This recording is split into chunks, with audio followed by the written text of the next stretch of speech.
Pemirsa, usai Bali, Timnas Garuda melanjutkan pemusatan latihan di Jakarta. Petang ini, Patrick Kluivert memulai rangkaian latihan jelang laga melawan China pada Kamis mendatang. Kita akan bahas bersama narasumber yang sudah hadir di studio. Ada analis sepak bola Haris Pardede. Selamat sore, Bung Harpa. Selamat sore, Mbak Tasya. Iya, terima kasih sudah hadir di studio kami. Biasanya kita lewat Zoom ya. Terima kasih sudah hadir. Ya. Saya mungkin memulai dengan, karena Bung Harpa kemarin kan ke Bali ya, liputan untuk melihat bagaimana jalannya TC.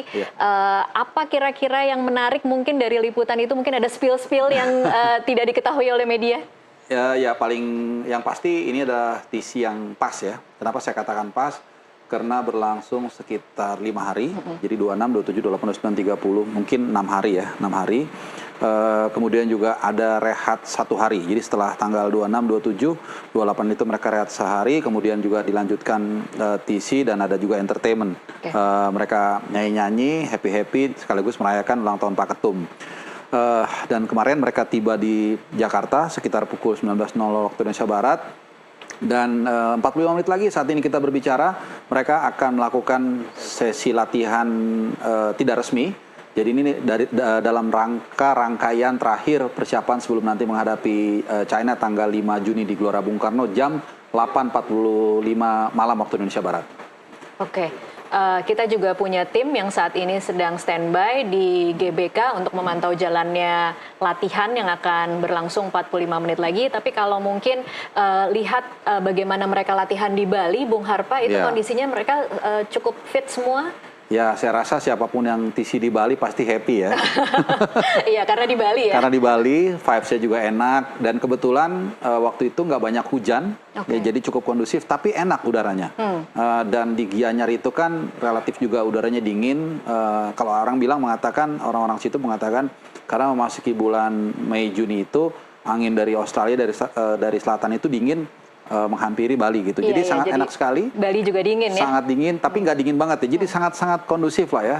Kemudian juga beberapa hari sebelum TC dimulai, itu juga beberapa pemain ada yang keluarganya atau pasangannya itu datang menemani. Jadi setelah mungkin 1 tahun mereka menjalani kompetisi yang panjang, saya pikir TC kali ini adalah yang paling pas ya. Karena kalau terlalu lama juga pemain itu bisa bosan. Ya, ibarat pasukan atau prajurit, kalau dia kebanyakan latihan, nggak perang-perang, biasanya semangatnya, adrenalinnya bisa turun. Jadi ini pas, ya, biasanya seperti itu. Lagi. Nah ini kan pas 1-2 hari latihan tidak resmi, nanti tanggal 4 memasuki H-1 mereka akan official training atau di Eropa istilahnya itu pitch testing. Dia akan coba GWK. Kalau sekarang ini nanti di Madia latihannya. Jadi kita berharap semua pemain mungkin di luar Elino Renders ya, yang kita semua tahu karena menanti anak yang kedua, dan juga Sandy Walsh yang memang tidak bisa tampil karena cedera, serta Septian Bagaskara. Jadi ada 3 pemain keluar, 32 kurang 3, 29, plus 1 Beckham Putra, 30. Nah, nanti 30 ini kelihatannya nggak akan banyak berubah. Kalau kita mengacu pada pernyataan Patrick Kluivert kemarin sebelum bertolak ke Jakarta, dan juga Pak Sumarji kemarin malam di Fairmont, dua-duanya selaras, kemungkinan besar 30 pemain ini langsung didaftarkan, H-7. Ya harusnya sih udah didaftarkan kemarin atau hari ini ya. Dan nanti H-1 biasanya di store nama 23 untuk masuk ke DSP. Kemarin kan kalau kita mengamati statement dari Patrick Kluivert cukup percaya diri ya akan bisa menang ya. Dan kemudian kalau tadi kita meng-highlight bagaimana TC di Bali, itu banyak orang yang mengatakan itu latihan yang cukup mewah kalau kita bandingkan dengan persiapan menjelang laga Australia pada waktu itu. Iya, karena lawan Australia kan nggak ada waktu sebenarnya. Nggak ada waktu sama sekali. Karena bahkan mereka berkumpul mungkin H-1 atau H-2 full. Tapi ini sebenarnya hampir full lah ya, kecuali Martin Paes yang memang masih menjalani laga sampai kemarin pagi, sama juga satu lagi itu Kevin Dix ya, baru mendarat kemarin pagi karena memang masih menjalani partai final Piala Denmark. Sisanya 28 pemain itu sudah bisa latihan selama 2-3 hari terakhir gitu. Jadi memang TC kali ini lebih lengkap, dan jangan lupa ini juga nanti untuk mengcover lawan Jepang. Jadi satu TC untuk dua TC untuk dua. Nah, setelah lawan China, dan kita harapkan hasilnya positif, menurut info yang saya dapat, mereka akan bertolak tanggal 7. Nah, tapi ini nggak ada masalah. Berarti kan, entar tinggal tanggal 8, dikit tinggal lagi dikit, gitu. nggak ada masalah. Kan kita udah TC-nya udah lama, dan udah lawan Jepang, udah lawan China juga gitu. Dan kemungkinan juga tanggal 6 kan Idul Adha, jadi yang Muslim nanti tentunya akan sholat Id dan sebagainya. Mungkin makan kambing dulu kali atau apa ya. Jadi baru mereka nanti akan mulai bertempur kembali, terbang tanggal 7 ke Jepang dan menghadapi Jepang tanggal 10 di partai terakhir grup C. Kevin Dix, apa yang terjadi? Katanya tidak 100% pulih. Dia kan baru balik dari cedera, dan dari statement dia waktu itu, kebetulan di tempat ini yang sama juga saya membahas dengan senior saya, Bung Boy dan juga Bung Roni Pangemanan. Kita memang tidak tahu MRI-nya, tidak tahu kondisinya. Cuman kita bisa lihat dari statement dia mengatakan, I will fight for my recovery in time. Artinya dia melihat ada potensi untuk bisa recovery in time. Kan itu kan indikasinya kan. Kalau seperti Ragnar memang udah nggak bisa, ya udah dia akan mengatakan saya nggak akan bergabung. Nah yang kedua, kemudian dia tampil di 2 laga terakhir, menghadapi, saya lupa ya, North Zealand kalau nggak salah, dia main 45 menit. Ya dia masuk di akhir babak pertama, kemudian terakhir di final Piala Denmark dia main 70 menit. Nah, cuman kemarin kalau kita mencermati apa yang dikatakan oleh Patrick Kluivert di konferensi pers yang sekitar 10 menit di Bali, dia mengatakan kami akan terus memantau kebugaran dia. Artinya belum 100% logikanya. Jadi kalau prediksi Anda akan masuk starting 11 atau tidak? Kalau masuk kemungkinan masuk. Karena kemarin toh dia juga di final Piala Denmark dia starter, main 70 menit bisa. Cuman kan ini kan kondisinya berbeda. Mereka bermain di negara yang tropis, yang mungkin nanti suhunya agak lumayan panas begitu ya, humidity-nya tinggi, berebutan oksigen dengan 70.000 penonton, mungkin termasuk saya nanti. Kemudian juga itu tadi ya, apakah memang dia nanti ada progres? Ya mungkin waktu itu dia turun kondisinya 85%. Nah, harus dilihat dalam harus lihat lagi ini ya, siapa tahu nambah, mudah-mudahan nambah lebih baik lagi. Dan dalam kondisi seperti itu tentunya Kevin Dix sangat kita butuhkan, karena di kanan jujur ya Mbak Tasya, kalau nggak ada dia, dengan segala hormat ini penggantinya jomplang. Ya, memang ada Asnawi di sana, tapi Asnawi kan ya beda lah ya kemampuannya. Kemudian kalaupun dipaksakan Yaakob Sayuri sangat bagus, tapi agresivitasnya untuk bertahan dia tidak sebagus misalnya Kevin Dix yang ditaruh di sana, atau seandainya ada Sandy Walsh, tapi kita tahu Sandy Walsh tidak bisa tampil karena harus istirahat selama mungkin 1 bulanan. Iya, jadi Anda cukup khawatir untuk bagian kanan ya? Iya, yang penting asal Kevin Dix-nya nggak cedera lawan China dan kita bisa menang, saya agak tenang. Gitu, karena ya kalau nggak ada dia, ini agak menyeramkan juga. Tadinya sebenarnya bisa pelapisnya Eleanor Reinders. Karena Eleanor Reinders di PEC Zwolle, 5 pertandingan terakhir dia main setiap detik. Mencetak 1 gol dan juga 1 clean sheet. Cuman Eleanor kita tahu kan nggak bisa hadir, jadi kita hanya bertumpu dalam seorang Kevin Dix. Gitu. Jadi mudah-mudahan dia bisa main, bisa starter, dan di tengah-tengah pertandingan jangan sampai dia amit-amit cedera atau kena kartu merah. Eli Arnold kira-kira akan absen sampai Jepang juga ya? Iya, itu satu paket, satu batch. Baik, kita akan coba menyapa mantan pemain timnas Maman Abdurrahman. Halo, selamat sore, Bung Maman. Halo, Bang Maman. Halo, selamat sore, Max. Selamat sore, Mbak. Iya, dengan Tasya dan Bung Harpa di sini ya, Bang Maman. Bang Maman, Anda kalau meng-highlight bagaimana Anda melihat komposisi timnas saat ini? Saya melihat kompetisi timnas sekarang ya cukup baik ya, apalagi selesai kompetisi secara mereka konsentrasinya lebih ke tim nasional, dan saya pikir cukup bagus. Ada beberapa pemain yang tidak akan bisa bermain, kemudian ada pemain yang baru dipanggil lagi setelah kemarin tidak dipanggil, kemudian juga ada harapan beberapa pemain lokal nanti akan punya kesempatan untuk bermain. Apa komentar Anda? Komentar saya sebagai mantan pemain tim nasional, saya selalu percaya sama teman-teman saya misalkan ya. Seperti yang sekarang yang dipanggil berarti pemain-pemain yang terbaik, pemain-pemain yang punya kelebihan masing-masing, dan saya pikir dengan komposisi pemain yang sekarang dipanggil ini adalah komposisi terbaik dari Coach Patrick.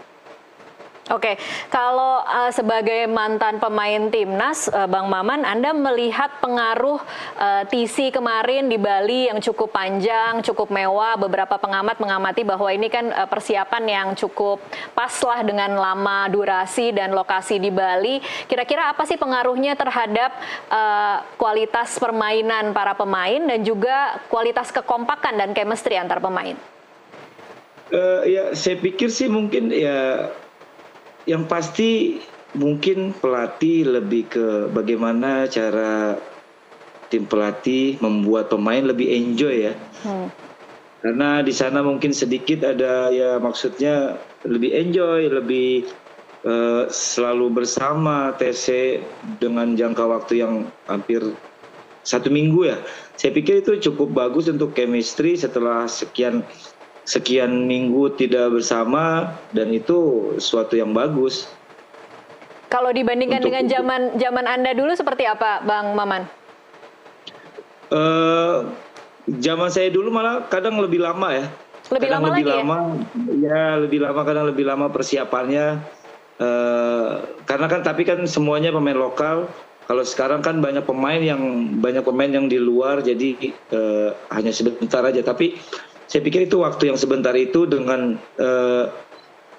tempat yang saya pikir cukup bagus untuk merefresh mereka setelah kompetisi yang padat. Saya pikir itu cukup bagus untuk secara lebih enjoy lagi untuk mereka. Oke, gitu. Kalau dulu berarti waktunya lebih lama, kemudian pemainnya memang pemain lokal semua, rasanya memang lebih cepat untuk membangun chemistry atau seperti apa, Bang Maman? Ya, sebenarnya bahasa sepak bola itu mudah ya. Yang paling penting bagaimana menyamakan cara bermain pelatih bisa cepat mereka menerimanya gitu. Dan sejauh ini dari 2 pertandingan yang saya lihat sih cukup baik ya.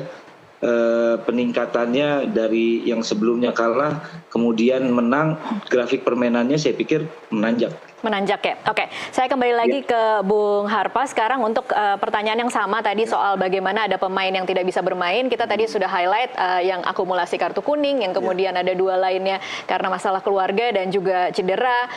Tapi juga ada nama-nama baru yang masuk dan dipanggil lagi dari pemain-pemain lama yang kemudian dipanggil lagi.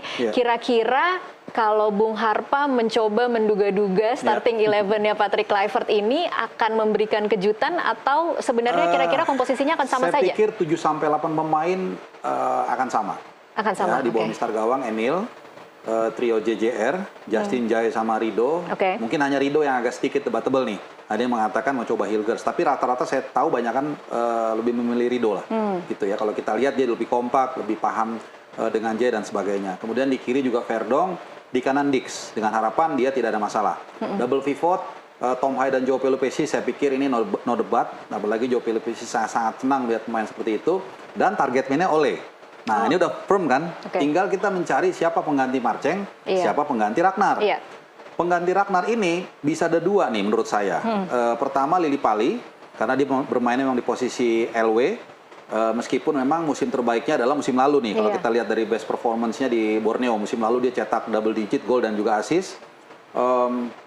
Ya cuman musim ini dia baru balik dari cedera juga, usianya juga sudah 35-36, ya masih bisa main. Cuman kita nggak tahu nih apakah bisa main 90 menit secara intens. Tapi posisinya apple to apple. Atau Dean James. Ya, Dean James kita tahu aslinya dia adalah seorang left winger. Meskipun di Go Ahead Eagles di klubnya dia bermain sebagai left back. Ya, jadi dia punya kemampuan untuk turun naik yang cukup baik, dan ini akan bersinergi dengan baik juga dengan Calvin Verdong. Nah, pengganti Marceng ini agak variatif nih. Kalau kita lihat pooling, saya pernah sempat lihat pooling, lalu diskusi juga teman-teman, rata-rata macam-macam. Tapi biasanya mengerucut ke satu pemain, Egy. Karena Egy juga kita tahu di Dewa cukup gacor dengan 12 gol. Posisinya juga mirip dengan Marcelino Ferdinand, walaupun tidak menutup kemungkinan juga sebenarnya tadinya Eliano. Karena lawan Australia, lawan Bahrain dia cukup bagus nih memerankan pemain nomor 8. Ya, dan satu lagi adalah Ricky Kambuaya. Cuman kalau Ricky yang dimainkan, mungkin nanti agak sedikit mengubah komposisi di tengah. Bukan tidak mungkin dia agak lebih ditarik ke tengah sebagai MC. Nah nanti mendorong Tom Hai lebih leluasa untuk ke depan gitu. Jadi saya pikir dia area antara pengganti Ragnar dan Marceng lah yang nanti akan membuat pelatih ini agak sedikit mungkin berdiskusi juga antara mungkin Alex Pastoor, Denny Lansat dan juga Patrick Kluivert, dan bukan tidak mungkin nanti diputuskan berdasarkan persiapan terakhir.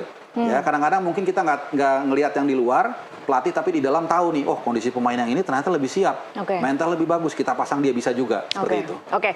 Kalau Bang Maman mungkin bisa share, bisa berbagi kira-kira kalau pemain-pemain harus ada yang tidak bisa bermain karena akumulasi kartu kuning, kemudian ada juga yang cedera, kemudian harus ada yang menggantikan. Apa sih sebenarnya yang dilihat oleh pelatih? Tapi kita akan sambung usai jeda azan maghrib. Kita break dulu azan maghrib untuk wilayah Jakarta dan sekitarnya. Pemirsa tetaplah bersama NTV Prime.